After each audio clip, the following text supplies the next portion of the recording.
Hey guys, welcome back to MMA Library. Today in MMA and UFC news.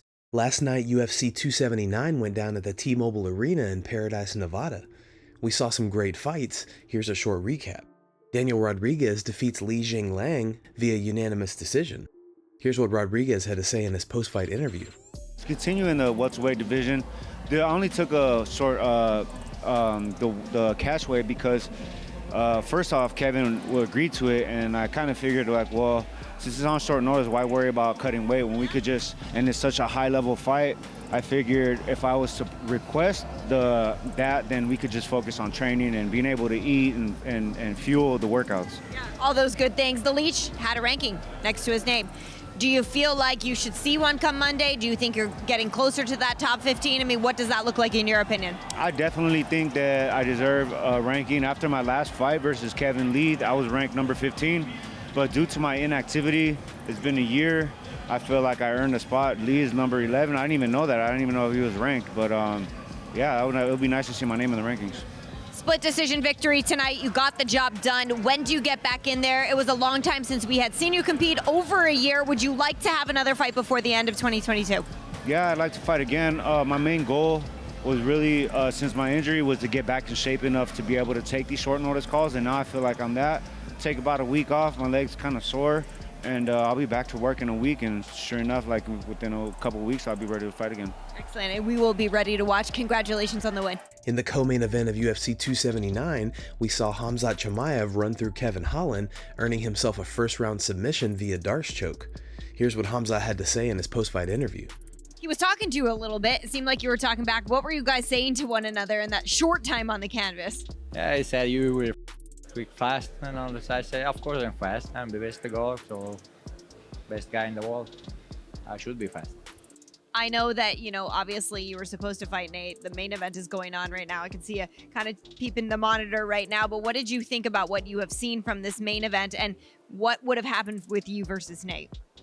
Watch that fight, two old guys. So when it happened, they changed the fight. So I ain't going down on the knee. Say thanks, guys. Look at that fight. For both these guys, for both of them, the respect. I give the respect for Tony. I didn't say something to him. He said, like, after when leave the arena, I say I shoot the elbow and then he talk to the guys.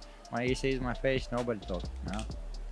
I know that this is going to be a topic of conversation until you make 170.0 on the scale one day, but I mean, is it upsetting to you that people keep asking about the weight? What goes through your mind? Because it's going to be the narrative until you're able to make scratch welterweight.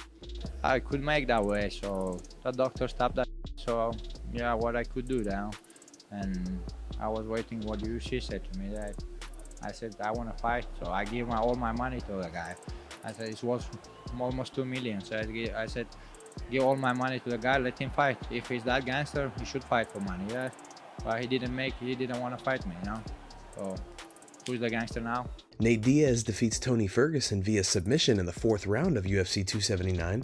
Here's what ESPN's Dean Thomas and Brett Okamoto had to say about the fight. From a historical perspective, it was much better to see him fight Tony Ferguson. It was a fight that we could appreciate a little bit more, but I think it showed that the UFC probably got these matchups wrong to begin with, because those would have been some lopsided fights tonight, I'm pretty sure. I mean, when you look at it, and I mean, but they got what they deserved. Tony and Nate got what they deserved, and that was each other to fight in the main event, because they're both veterans of the game.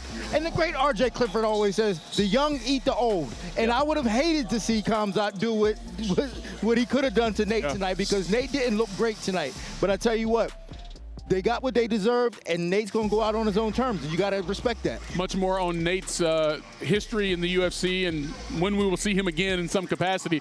But let's show you what happened in the main event. Again, Nate Diaz came in having lost 2 straight fights. Tony Ferguson had lost 4 straight fights. You just don't see guys in a main event, Brett, coming in on multiple losses. Considering the fact of who they are, we get it, but still, for a main event, you don't see 2 guys like that going at it. I've been covering this sport for 12, 13 years now. Nate Diaz and Tony Ferguson are 2 of the most biggest badasses I have ever covered, so they still get to have this main event, and I don't think it's a bad thing that it happened, but yeah, it's a weird situation, but it's okay because of everything that these guys have done. But, then it resulted in a main event that I think both me and Dean, when we're sitting up here talking, saying, like, that wasn't what we're used to seeing in the main event quality of UFC. Ben Askren had this to say about a possible ulterior motive behind UFC 279's last-minute card reshuffle. Here's the clip. What's up, guys? Finished my morning workout. Conspiracy or not? I've been thinking about this. Now, some people on Twitter talking about this is a conspiracy and this was all planned before to mix these matchups up. And so, you know, there's some evidence that points that direction. Why did Kevin Holland have a catch weight at 180? Why did Chimaev miss by almost 9 pounds? Why was he happy when he missed? That was the one that threw me off a little bit. He's all smiling. Man, if you're sucked out, you actually tried to make weight and it's not going well, probably not gonna look like that. Probably. Can't say for sure. Probably not. But to make this all happen, we gotta think, how would it have actually happened, right? Did they go to these guys ahead of time? Who would they have actually had to go to? So they had to go to Nate, right? They had to go to Ferg, and they would have to go to Chimaev.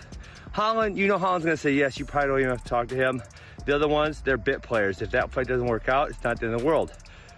But if Nate Diaz doesn't say yes yesterday, right, to the switch, the pay-per-view is screwed. Totally screwed. No one is buying it. So, if they went to them ahead of time, right? So say they go to those 3 that I mentioned ahead of time, Diaz, Ferg, and Chimaev. Now listen, Diaz-Ferg is a much better fight. It's more fair. It's more exciting. I'm in for it, okay? Chimaev-Holland, in my opinion, also a better fight, okay? So I guess if they go to those 3, Chimaev, Diaz, and Ferguson ahead of time and say, hey, what do you guys think about this? Conor McGregor recently took to Twitter to send a message to Nate Diaz. Here's the tweet. Congrats Nate Diaz on making it to the end of his contractual obligations with the UFC and as a bona fide superstar goer. An incredible feat. Fair play. Our trilogy will happen. In a separate tweet, Conor McGregor said this about Khamzat missing weight. My opinion, they should have pulled Khamzat from the card entirely. Reconfiguring bouts and with a more favorable bout for the failed cutter will only make many others in the game follow suit. The smirks on the scale were enough for me. Pull from the card and starve. MCG UFC. What do you think about McGregor's comments? Let us know down below. Robert Whittaker was recently awarded his Usada clean test jacket after completing 50 clean tests within his time in the UFC. Here's the clip. Good afternoon, everyone. My name is Jeff Nowitzki. I'm the UFC's Senior Vice President of Athlete Health and Performance. And my main duty at the UFC is I oversee our anti-doping or drug testing program, one that is universally recognized as the most comprehensive in professional sports. We're here today to give recognition to Robert Whittaker, who's been in the program since its existence 7 years ago and has achieved 50 individual tests with a perfect test history. A few years ago, we started giving this recognition for situations just like this, so we can go into a town, into a country, and tell people about what these athletes go through to show the world that they're clean. This is very much an international program. Rob's a perfect example of that. In Australia, the United States Anti-Doping Agency, or Usada, runs our program, but they contract out with other national anti-doping authorities. Usada, Australian Anti-Doping Authority, tests Rob most of the time.